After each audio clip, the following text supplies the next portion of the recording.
was Madan Gopal. It's wishful thinking. You know, sometimes we wish we were someone else. I imagine that if I was Madan Gopal, I'd be happier. No reason to wish you were anybody else but yourself.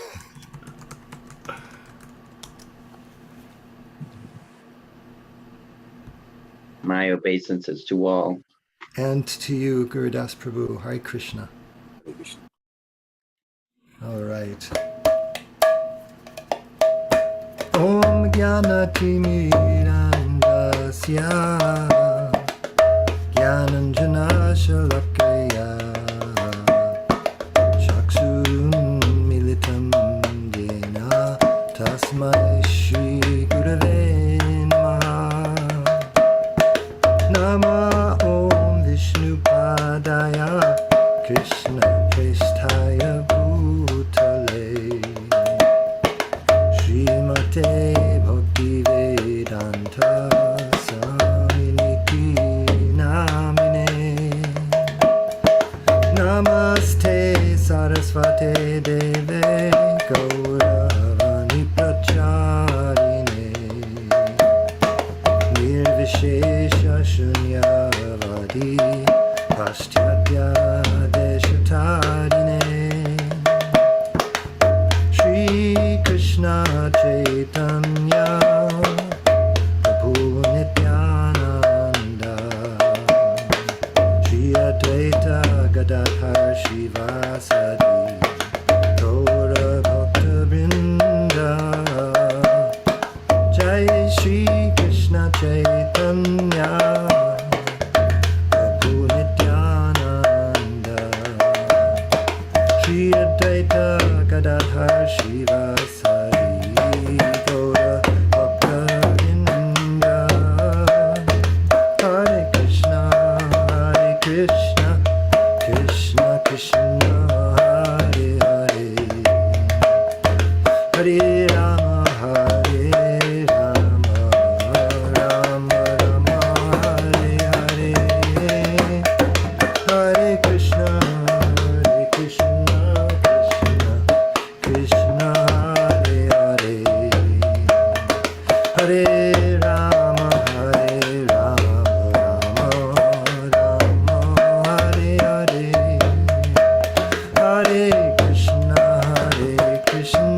Krishna Krishna Hare Hare Hare Rama Rama Rama Hare Hare Hare Krishna Krishna Krishna Hare Hare Hare Rama Rama Rama Hare Hare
Jayam Vishnupada Paramahansa Parivrajacharya Ashtotar Satya Shri Srimad A.C. Bhaktivedanta Swami Prabhupada Ki Jai.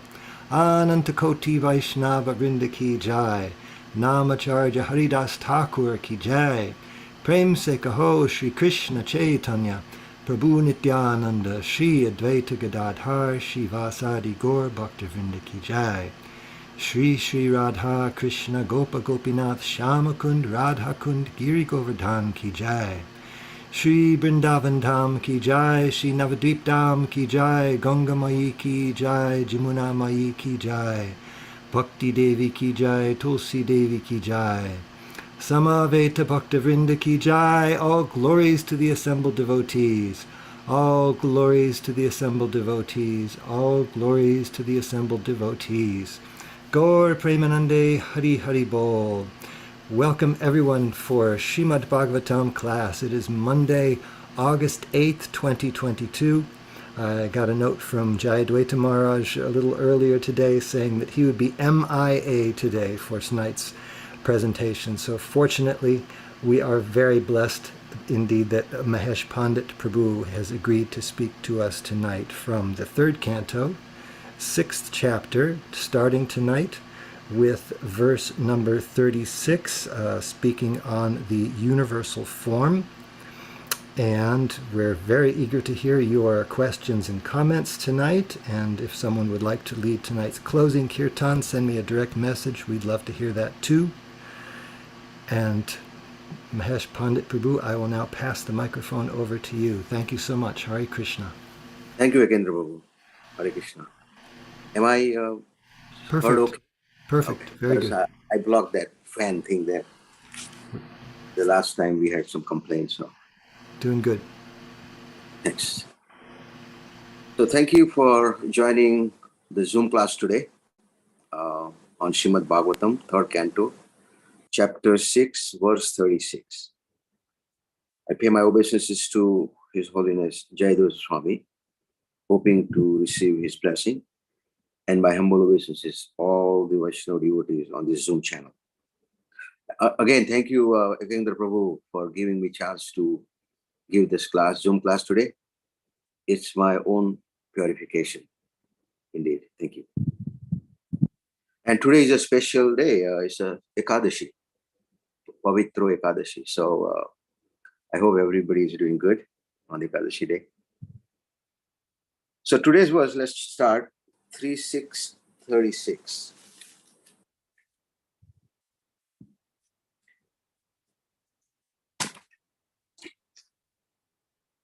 Tathapi kirtamam yagna yatha mati yatha shrutam harim hare swam satkartum giram anyabhidasitam. Translation.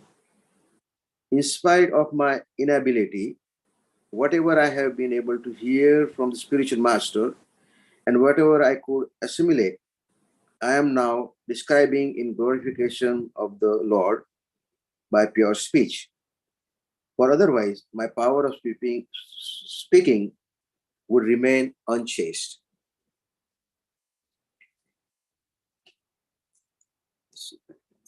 Yes.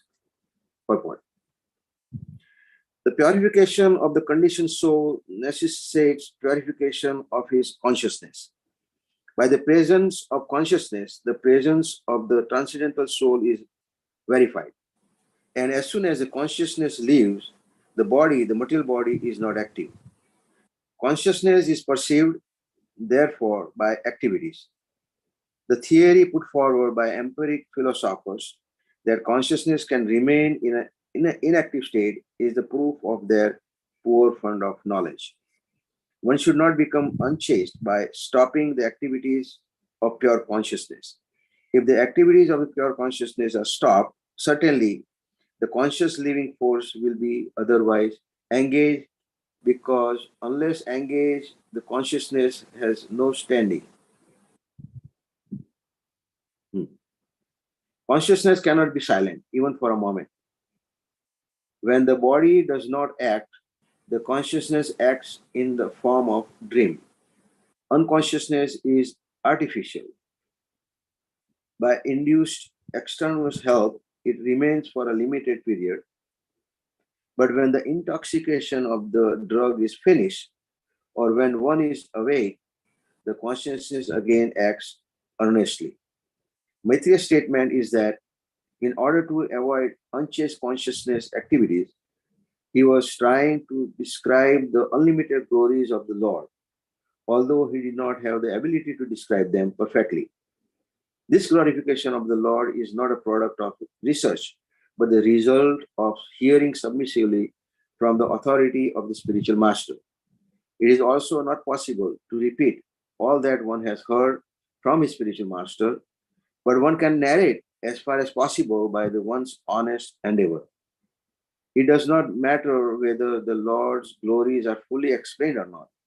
One must attempt to engage one's bodily, mental, and verbal activities in the transcendental glorification of the Lord. Otherwise, such activities will remain unchaste and impure.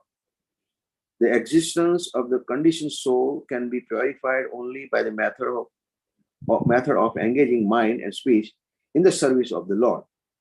The Tridandi sannyasi of the Vaishnava school accepts 3 rods representing the vow to engage in the service of the Lord with body, mind, and speech, whereas the Ekadandi sannyasi takes the vow to become one with the Supreme. Since the Lord is absolute, there is no distinction between him and his glories. The glories of the Lord, as chanted by the Vaishnava sannyasi, are as substantial as Lord himself. And thus, while glorifying the Lord, the devotee becomes one with him in transcendental interest, although he remains eternally a transcendental servitor. This simultaneously one and different position of the devotee makes him eternally purified, and thus his life becomes complete success. Om Ajnana Timirandasya Gyananjana Shalakaya Chakshuranitamena Tasmai Shri Guruve Namaha. Shri Chaitanya Manobhishitam Stapitam Vena Bhutale Swayam Rupakada Mayam Dadati Sapadantikam Vandeham Shri Guru Shri Jutapada Kamalam Shri Gurun Vaishnavam Shri Rupam Sagrajatam Sahagana Raghunatham Tistam Sajivam Sadvaitam Savadutam Parijana Sahitam Krishna Chaitanya Devam Shri Radha Krishna Padan Sahagana Lalita Shri Vishakhantitam He Krishna Karuna Sindhu Dinabandhu Jagatpate Gopesha Gopika Kanta Radha Kanta Namastute Tapta Kanchana Gaurangi Radhe Vrindavaneshwari Vrishabhanu Sute Devi Pranamami Hari Priye Vanchakalpatarubhyasya Kripa Sindhubhyevacha Patitanam Pavanebhyo Vaishnavebhyo Namo Namah Shri Krishna Chaitanya Prabhu Nityananda Shri Advaita Gadadhar Shivasadi Gaur Bhaktivinoda Hare Krishna Krishna Krishna Hare Hare Hare Rama Rama Rama Hare Hare. Again the verse is, translation: in spite of my inability, whatever I have been able to hear from the spiritual master and whatever I could assimilate, I am now describing the glorification of the Lord by pure speech, for otherwise my power of speaking would remain unchaste. So here Maitreya Muni is describing the universal form of the Lord to Vidurji. He is describing the transcendental qualities of the Lord. And that is called Kirtanam, Shravanam Kirtanam. Vidurji is listening, Maitreya Muni is describing Shravanam Kirtanam, and from their memories, Vishnu Smaranam. So this is a process given by our Acharya. Shravanam Kirtanam, Vishnu Smaranam, Pada Sevan, the 9th process of bhakti. And out of this 9th process, Shravanam Kirtanam and Vishnu Smaranam is a prominent one. So you can see here is Maitreya Muni is describing the qualities of Mahavishnu, the universal form, and Viduji is listening very carefully.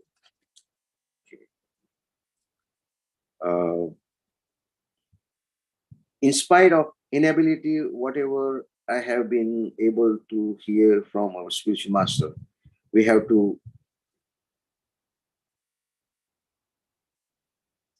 put it together in such a way that we can properly glorify the Supreme Personality of Godhead. This is what the purport is saying. And the idea is we need to purify our present consciousness. And how are we going to achieve that goal? The process is simple. The process is given, it's a bhakti yoga, bhakti marg. And Shravanam Kirtanam, as I said, and by chanting Hare Krishna Mahamantra, you can cleanse your heart. The process is cleansing your heart. Cheto Darpana Marjan. Especially on this age of Kali Yuga. Is described Kali Yuga as an iron age of quarrel and hypocrisy. And the easiest process is chanting the holy name of the Lord. And also Chaitanya Mahaprabhu say that Hari Nama, Hari Nama, Hari Nama Eva Kevalam, Kalau Naste Eva, Naste Eva, Naste Eva Gatiranyatha. There is no other method other than chanting the holy name of the Lord in this age of Kali. So just by chanting, one can become perfect. Okay. And in the purport, we say that this one is Prabhupada says, with the poor fund of knowledge. He described the people in general, they don't have proper knowledge.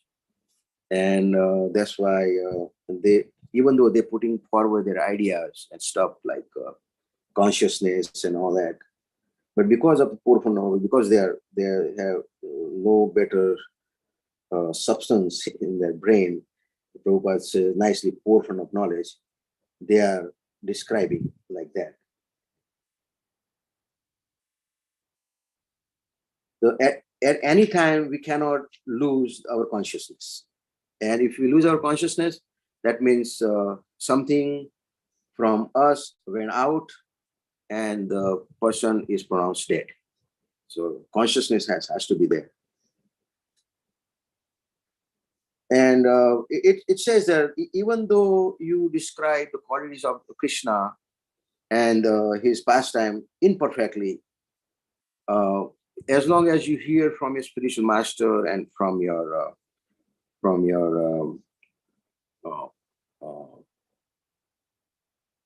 Acharya, as long as you describe them nicely, there's no fault on your side at all. One must attempt to engage one's bodily, mental, and verbal activities in the transcendental glorification of the Lord. Otherwise, such activities will remain unchaste and impure. And Prabhupada talks about two kinds of sannyasis, that there's a Vaishnava sannyas and there is a impersonal sannyas. Vaishnava sannyas has three rods, meaning they take a vow to engage the service of the Lord with body, mind, and speech. And one rod represents for the impersonalists as that's called Ekadandi Sannyasi, and they want to become one with the Supreme, which is itself is a hellish idea. Okay, so any question or comments? Oh, let's see. I had a comment, Prabhu, or a question in case you might want to comment further on it. No, go ahead, Prabhu. Is there something else you want to say first, or? Yeah, I'm going to tell a little later. That's coming up. Okay. Well, just the first thing is that this word unchaste that comes up both in the verse and in the purport, the common meaning for unchaste has to do with extramarital activity. Yes. But here it refers to something even more basic, how like we're all parts and parcels of Krishna, we're meant to serve Krishna. And Maitreya Muni is saying he's in spite of his inability, he's going to say whatever he's been able to hear from his spiritual master. So what seems to me is that the idea of being chaste is being true to the purpose, being true to the purpose of the spiritual master, who is true to Krishna's purpose, and in that sense we're chaste. Right. Yeah, we have to keep our sanity intact, meaning we have to align with Krishna's wish. He wished that all the people, all the soul comes to me, and we have to try towards that goal. Yes, you're right. If not, then we are going away from him, and like you say, it's unchaste. Yeah, I like what you said, that we have to keep our sanity intact. That's a full-time job for some of us. Yes. Full time. Every time we have to remind ourselves, what am I doing? Where I have to go? I mean, I have to go for shopping, I have to do for this, that. But the main goal, what is the bottom line? To develop love for Krishna. Yeah. Saraswati Mata has a hand up. Oh, okay, let's see. Yes, Saraswati. Hare Krishna Pranam. I think it's very encouraging to learn that, as you said, it's not so important whether one can accurately and fully explain the glories of Krishna, but just that attempt to honestly describe as much as you have been able to hear from the Guru and retain. Because sometimes you think, oh, I'm not such an academic, intellectual person with a photographic memory, even, that I can remember all the different slokas and just trying to absorb so much from hearing from the acharyas. Some people feel discouraged that they do not have the ability, although here it says no one has the ability to fully understand and fully explain. But as far as you are able to, for me, this is very encouraging, that no matter what, even if you are completely illiterate, you have bad memory, but whatever you can repeat from what you have heard from the spiritual master, from here, it seems like that's enough to please Krishna if you're honestly trying to glorify him. Thank you. Hare Yes, Krishna. very nice input. Just like Prabhupada used to say, I'm just repeating words from my Guru Maharaj. And we all have that ability to hear. And when we express that ability in our own words, then it touches devotee's heart. And you don't have to be a scholar, like you said, or a very expert in saying sloka and stuff. If you memorize something and elaborate on that, that is enough. And that Krishna likes that. Yeah. And in anybody's, even in material example, if we glorify somebody on the stage and on their birthday or whatever, they like it very much. So Krishna is also a person, and he's a supreme person even. So when we glorify him, oh my God, he likes it so much. He said, Mahesh, you're doing good. That's all. Nice. Okay. Gurudas Prabhu has a hand up, I think. Yes, Gurudas Prabhu, please. I'll echo that. Mahesh, you're doing good. Thank you, Guru. When I saw the purport, I was thinking of this word, inability. It's really it's a challenging word. Besides one's own inabilities, you think of the inability of expressed inability of Krishnadas Kaviraj, who in several places in Chaitanya Charitamrita expresses his humility in terms of his inability to express the length and breadth and wonderful nature of the pastimes of Chaitanya Mahaprabhu. He expresses that, this is what I'm providing, and he's, of course, provided so much, but he expresses that what I'm providing is only a drop in the ocean. But then we can even further, Lord Chaitanya himself expresses his inability to glorify the preaching work of his devotees, and Lord Krishna expresses his inability to repay the service of the gopis.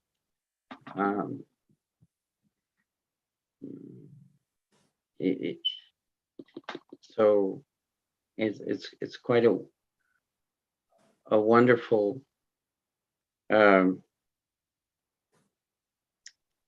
a wonderful term, but as devotees have been saying, we try to go. It's a challenge, actually, for me anyway, to think that just by, as Saraswati Mata was just saying, just by giving the little that we can give, that's what we can do to please the Lord. That's enough. It's a challenge to the false ego to think that way.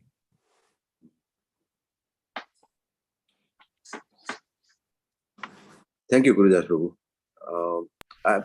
Lately, I've been reading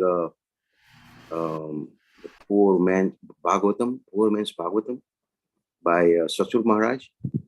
And Wonderful. He said, Wonderful. I'm sorry? Wonderful, I said. Yeah, it's wonderful. And then he said, just don't worry about anything. If you cannot even describe anything, just get some point, get some idea, and describe Krishna's qualities, and in your own way, so people can relish and they can understand. And that's what he's actually doing it. He's taking Bhagavatam verses. I think it's on third canto also, or second canto, yeah. And he's describing himself. He has the ability to write, and he writes. So he dedicated himself for the service of Krishna by writing. So that's so nice. Thank you, Prabhu. Hare Krishna. Hare Krishna. Yes, Yekendra Prabhu. Oh, thank you, Mahesh Prabhu. I just, to underline what Gurudas Prabhu was saying, I liked the first sentence in the second paragraph, where he's saying that Maitreya was trying to describe the glories, although he did not have the ability to describe them perfectly. I was thinking how that for describing the glories of the Lord to the best of our ability, it's not a job for you if you're trying to be a perfectionist. Like Gurudas Prabhu was saying, it's a challenge to the false ego, because there are some of us feel like whatever we do, it has to be done absolutely perfectly, because then we want people to think of us well, or we want to make a certain impression. But only Krishna can do things perfectly, and if we do things like you say in humble service mood, by purifying our lives, then that's the perfection. Not that we have some other idea of what perfection is. Yes, thank you. And especially in this age of Kali Yuga, the Iron Age, the quarrel and hypocrisy, only thing we can do is chant His holy name. That is enough. You don't have to even give a class or anything else. Just purify yourself by chanting the Hare Krishna Mahamantra. And even Chaitanya Mahaprabhu says, Harir Nama, Harir Nama, Harir Nama Eva Kevalam. Kalau naste, naste, naste. There is no other method other than chanting the holy name of the Lord. So that comes Shravanam, Kirtanam, Vishnu Swaranam again. So in your humble position, if you just chant 16 rounds a day, as Prabhupada have mentioned, and then follow 4 regular principles, observe Ekadashi and Janmashtami festivals, and your life will become perfect. And the holy name, as I said, the Mahamantra is not ordinary mantra. It's not material. It comes from the spiritual world. It's spiritual by nature. It's just Goloka Pramadana Harinama Sankita. It comes from Golok Vrindavan. It's spiritual all by itself. And when we chant, it cleanses our heart. As a soul, we are spiritual, but because of the impurity, we are now encased in that situation. So by cleansing the heart, it shines, the soul shines, and it has some effect of chanting Mahamantra. And it says that Kali Kale Nama Rupe Krishna Avata. Krishna has appeared in this age of Kali in his holy name. Hare Krishna, Krishna Krishna, Hare Hare. Hare Ram, Ram Ram, Hare. So you can understand why chanting is so important. It's not a ritualistic activity. It's your sadhana. It's a means by which you can attain love of God. And that is a secret of chanting. Okay, we can go a little further then on the next verse. Oh, Prabhu, before you go to the next verse, I wanted to know, there's a segment of this purport that Prabhupada devotes to speaking of the difference between Tridandi Sannyas and Ekadandi Sannyas, how the Mayavadi or even the impersonalist idea is that, or even he says what does he say? He says something about the empiric philosophers say that consciousness can remain in an inactive state. Yeah, right. In the beginning, yes. I thought that was interesting. I wanted to know maybe if you wanted to say more on that, because my impression of that is that Prabhupada is making clear here, he has so many other places, that you can't stop the activities of consciousness, and consciousness means activity. Like one time I was in a class with Bhakti Charu Maharaj, and someone asked him that if my desires are increasing, does that mean I'm becoming more Krishna conscious or less Krishna conscious? And Maharaj said, I hope I'll never forget this, that consciousness means desire. So if you're becoming more Krishna conscious, then you're of course going to have more desire, but your desires are going to be more spiritual in nature. And I was thinking there's I don't know the source of this phrase, but nature abhors a vacuum. The idea that there's some consciousness that's not active somewhere, or that there's some kind of void somewhere, or that there's nirvana, it just doesn't tally with our experience of life. There's no, just like he says, even if your body is lying down fast asleep, still your consciousness is moving, you're thinking things, and you wake up and, whoa, glad that's over, or whatever. The consciousness can't be stopped. The symptom of consciousness is desire and activity. I've always had the impression of you yourself as a very active person, so I was wondering if the soul itself, yes, like you said, the soul itself is active. It never rest or anything. The body rests, but like you said, the soul always active. It may be dreaming while you're sleeping, but it is active. And then he is so active that if you're sleeping sound nicely, if somebody says Hare Krishna, then you hear right away. So that's the activeness. And consciousness, we have to purify our consciousness. That's the point. Purify our consciousness. So many other things we have in our mind, but if we just purify by the process of chanting, then we are in line with Chaitanya Mahaprabhu. Thank you for your input. And about that sannyasi, it's Tridandi, that means three rods together, and they are serving with body, mind, and speech. Whereas the Ekadandi sannyasi, which is impersonalist, they want to become one with him, which is They have their own idea, which is called hellish, but we don't go into that too much. Komadaki Mataji has her hand up. Oh, Hare Krishna, Mataji. Hare Krishna, Prabhuji. Danda Hare. Pranam. When we're talking about the unconsciousness is not active. So like when the child in the womb, until up to fifth of age, and then it gets moving and then starts. But before that, before the body is developed, it's kind of in a inactive senses. Is that right? Kindly what? I'm sorry, I didn't get it. Until the body is fully developed and consciousness, then the consciously is moving the body, hands and legs in the womb.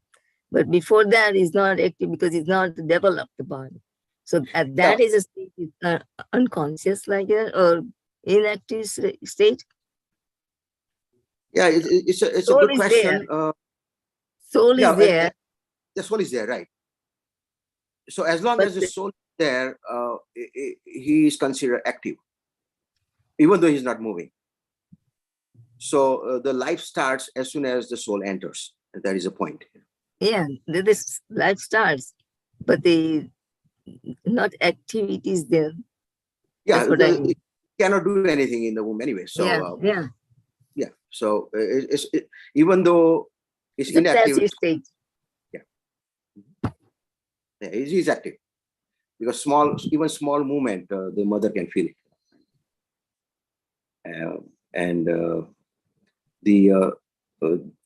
baby in the womb itself is inactive, but because of the presence of the soul, is considered active. Okay, let's see. We have Gurudas. Saraswati had her hand up first, I think. Sure. Please.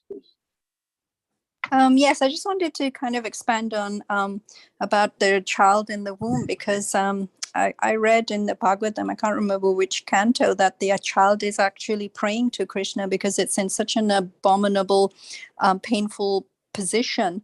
And so the child is praying to Krishna to be released from this horrible situation. And then when the child is born and they see the smiling face of their parents, then it's like automatically he forgets the prayers that he had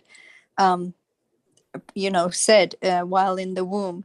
And also my second point is that what is this thing we're hearing about embryos being frozen? So yes, the soul is in the body of the embryo, but when that embryo is frozen, I know it all sounds quite demoniac because that's going against the nature, but it just made me think that that's just the scientists being so proud of their achievements, being able to freeze embryos, and even like they talk about freezing human bodies so that they can, if there's got cancer or some kind of sickness, they can freeze them, and then when the technology or the cure is there, then they can unfreeze them. Just some of the things that scientists feel that they've accomplished and very proud of. Thank you. Thank you very much for your input. As you said, it's all demonic process, and we don't go into that. Thank you. Who else? Gurudas Prabhu. Hare Krishna. Hare. Yeah. I was just thinking as Mother Komadaki was speaking, I think she was making a distinction, Mother, perhaps between activities of the senses and the fact of consciousness. I don't know that consciousness needs to be expressed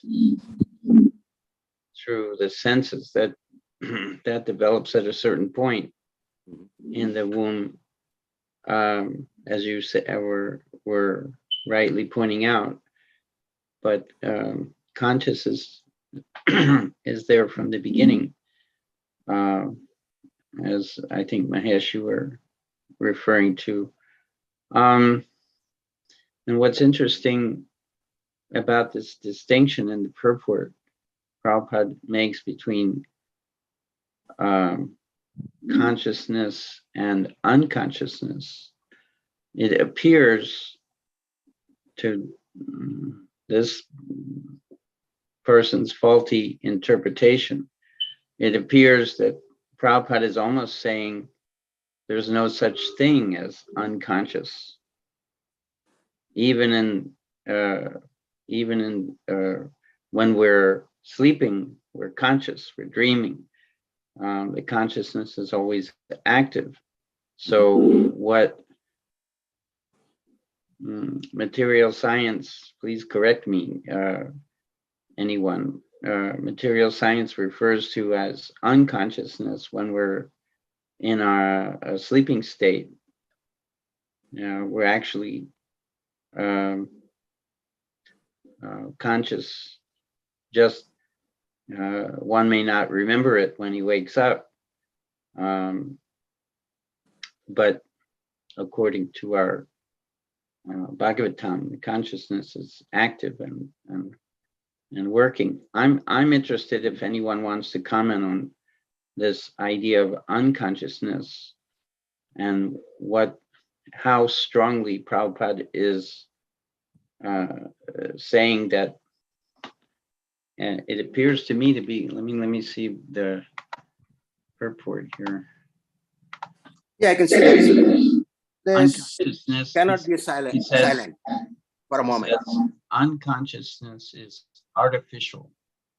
Yes. By induced extraneous help, it remains for a limited period, but when the intoxication of the drug is finished, so perhaps he's referring to a person in the hospital is given something to render him unconscious so that, surgery can take place or whatever. Or when the intoxication of the drug is finished, or when one is awake, the consciousness again acts earnestly. So that's from the. And that hurts. Just like alcohol, people drink and they forget about things. So they are conscious, but still they forget about their problems. And for them it's unconsciousness. But when and for it is unconsciousness. But when the effect is removed, the next day they get the headache and they feel like, oh my God, what did I do? That's consciousness. Coming back. Sometimes you even hear people drinking themselves into an unconscious state. Yes. Sometimes deep drunkenness is described like that. They drank themselves unconscious, or so again, I openly wonder in this group of devotees if anyone wants to comment on this idea of unconsciousness, because it's actually a significant part of our material understanding of things, is that there's consciousness and then there's unconsciousness, and then there's also subconscious.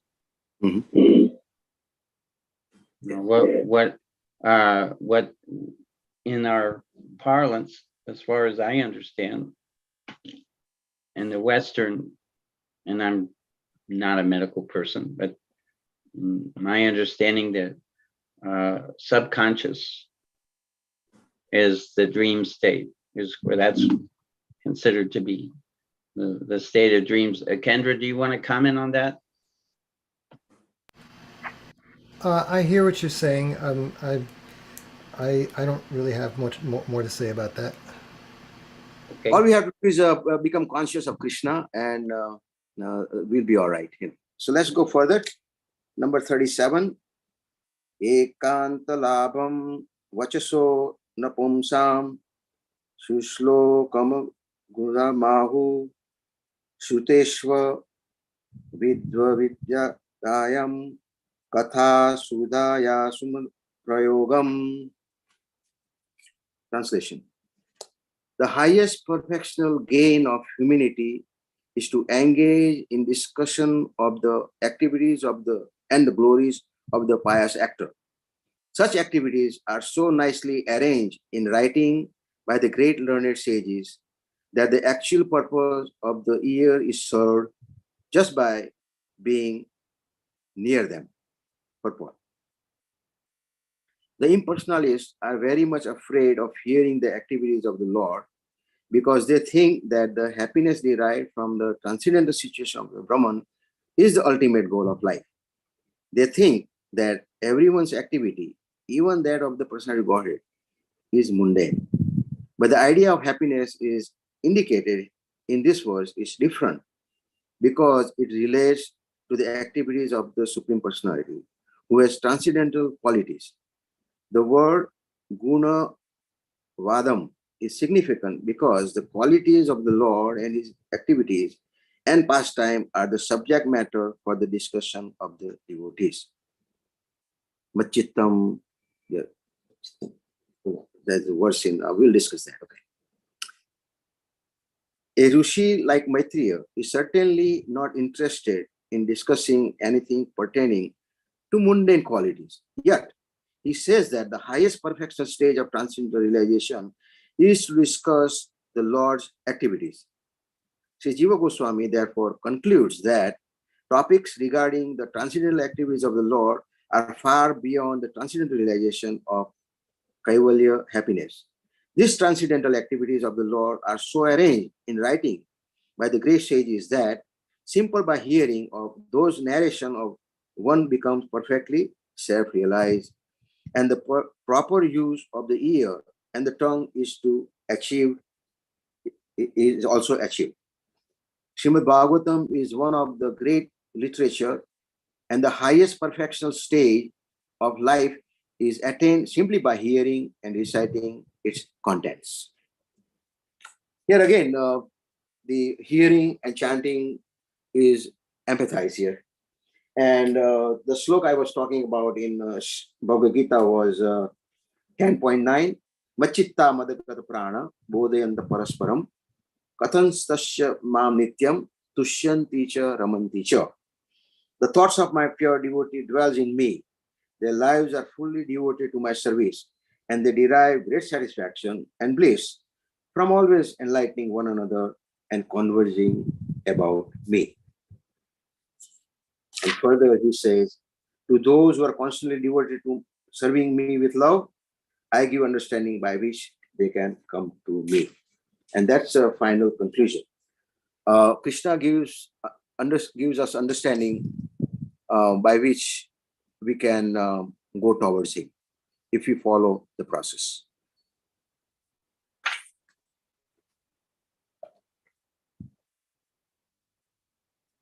Lord's activities are transcendental, and it has a spiritual effect in our consciousness. And so by hearing Krishna's pastime and his activities, his guna and karma, we become spiritualized. How? Because it works on our consciousness. And our consciousness is spiritual and his activities are spiritual. So they both combine together, and it cleanses our heart. And we develop love for Godhead, and that's how the process works.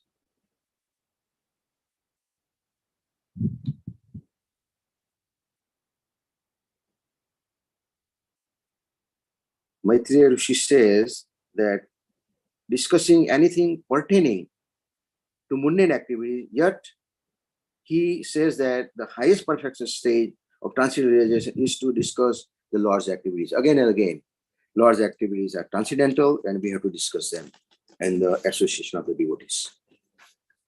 Okay, we have about 10 minutes. Any comments or question? I had something, Prabhu. We're Ravindra Sura Prabhu is leading a Bhagavatam class. He's speaking of Narada's instructions to Vyasadeva right now. So right now Narada is telling Vyasadeva that he has to describe the activities of Krishna, which is like what's going on right here with Maitreya Rishi.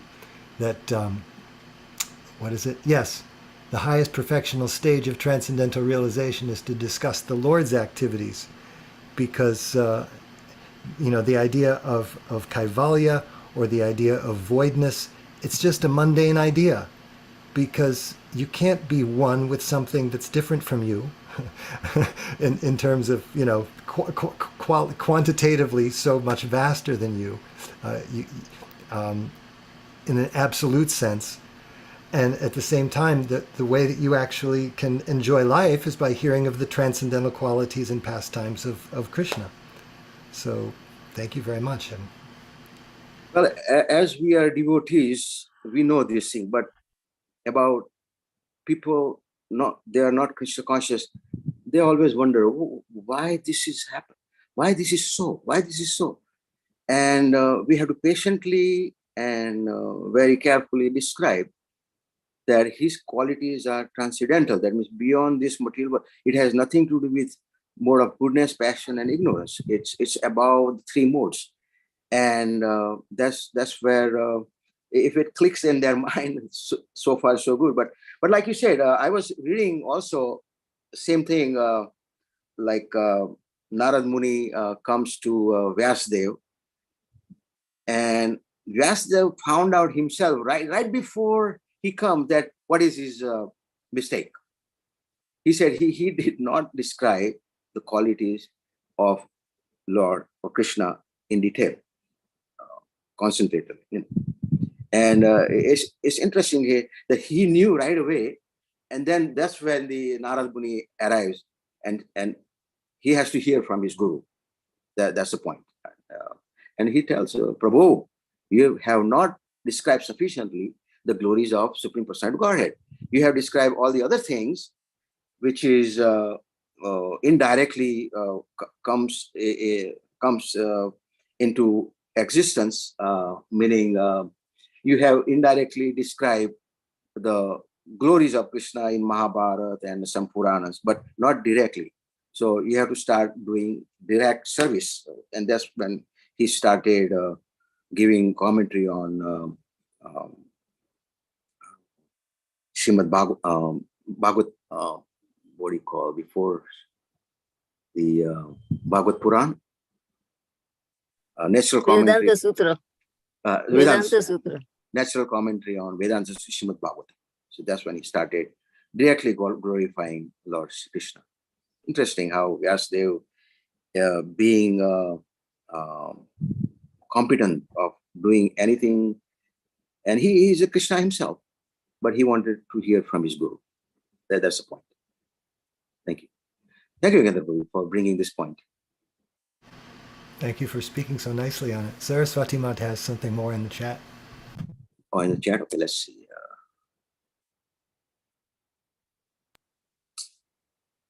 Okay. Okay, she said, why is Krishna described as a pious actor? Oh, there are so many actors out there. They go for money and they earn money, and they do what the director says. But Krishna here, he's his own self, and he's an actor himself. And by seeing acting Krishna, we become pious also. That's why he's a pious actor. Very, very good. He's a pious actor. Pious in sense, we get the spiritual benefit, not anything else. We increase our devotion to Krishna, and that is also why he's a pious actor. I hope that answers your question. Vijay Krishna Prabhu says, question number 1, in Bhagavad Gita, Krishna chants to Arjuna that the true yogi rejoices within, and because of rejoicing within, the yogi very easily remove from his devotional routine all vestige of external material sense gratification. My question is, why is it that discussion about the Lord reawakens our internal spiritual bliss? Is it that the Lord is like a physician who knows how to stop our suffering, please. Just like you said, he is like a physician. And by talking about him, we become spiritualized. This process works like that. I already explained. As a spiritual soul, we are spiritual, and Krishna's activities are also in the spiritual platform. So they combine together. They know each other, that this is spirit and this spirit. It's not material. If it's material, then it won't touch your heart. And that's why the Hare Krishna mantra is spiritual. It's spiritual. And it works on our heart. Let's see. Is the Lord is like a physician? Yeah, he's like a physician. But the ordinary physician in this material world, they cure the problem of our disease and stuff. But the problem of Janma, Mrityu, Jara, Vyadi, birth, death, old age, and disease can be only solved by Lord Shri Krishna. That's for sure. No physician can give you any amount of life more than that you're destined for. They can cure your disease, but they cannot give you any longer life. Only Krishna can prolong if he wants to. But he is the one only can do it. And only Krishna can also give you bhakti, not anybody else. That's why he is a very expert physician, spiritually and materially. All right. Here Saraswati says, as a soul, we are keen to hear about extraordinary activities of others. So we are instantly attracted to hear about supreme activities of Krishna, which no one can carry out. Yes, I wanted to hear actually what a great person did in his life when you come in touch with them. And you're anxious about it. So the same anxiousness, if we attach to Krishna, then it has a different effect. The other one, the materially effect, you know this, he did this, he did that, but that's all, it ends there. It doesn't solve any other problem in your life, or you don't become happy, or you just satisfy just by listening or knowing that, okay, my heart is satisfied, I know what he did with it. But about Krishna, is all different game. It's all in a spiritual platform, spiritual level. And that's how it affects our heart. We come to that point again and again. So we become instantly attracted to hear the activities of Krishna. Yes, that's for sure. And that's why Prabhupada gave a Krishna book, just to attract spiritual soul like us in the beginning. And actually he published Krishna book because he didn't know how long he was going to last. So he wanted to make sure we get Krishna book and his activities. And we are very fortunate to have that. Yes. Okay. Anything else? Let's see. We have 3 minutes, and we can start Kirtan.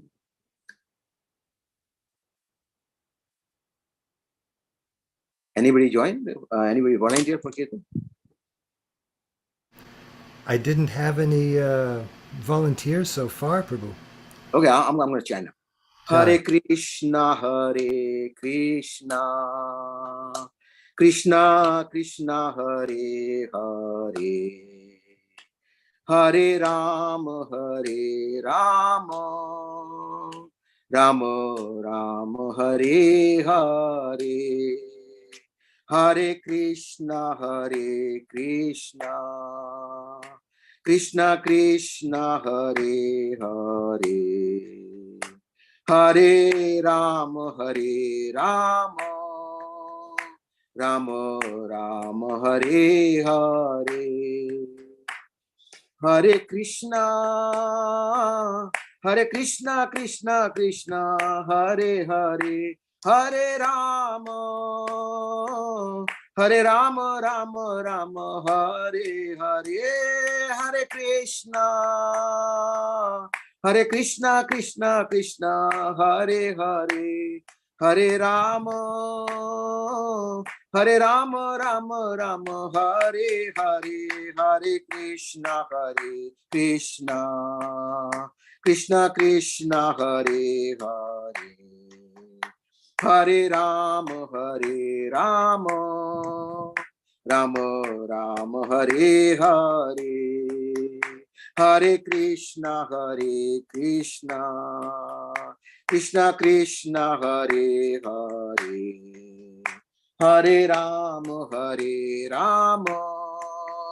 Rama Rama, Hare Hare, Hare Krishna, Krishna Krishna, Hare Hare, Hare Rama, Rama Rama, Hare Hare,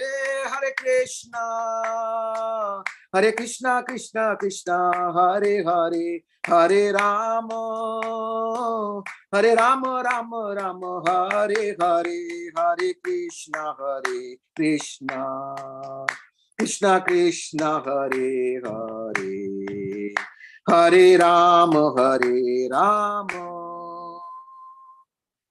Rama Rama, Hare Hare.